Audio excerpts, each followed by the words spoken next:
Табиғат осы біз жүрекке жылы, көңілге қонымды естілетін салиқалы сөзге қаншама мазмұн, терең мағына, ұлағатты мол тұжырымы кең ой жатыр десеңші. Адамдар үшін табиғат ең қасиетті де қастерлі ұғым. Табиғат екінші анамыз деп бекер айтпаған, адамды дүниеге әкелетін аяулы анасы, сондықтан да адамның табиғатты ана деп қастерлеуіне үлкен ұғым бар. Біздің әрбір басқан қадамымыз, әрбір істеген ісіміз табиғатқа байланысты болғандықтан, оның біздің өмірімізге ерекше орын алуы сөзсіз.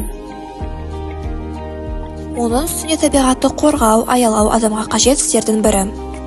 Оны сақтау үшін өз тілімізді жетілдіруіміз керек. Табиғат, емде мені оралайын, өзінсіз күн жоғына көзім жетіп, деп Қадыр Мырза Әлия ақын жырлағандай, табиғаттан асып, одан да тұтып ешқайда кете алмасымыз анық.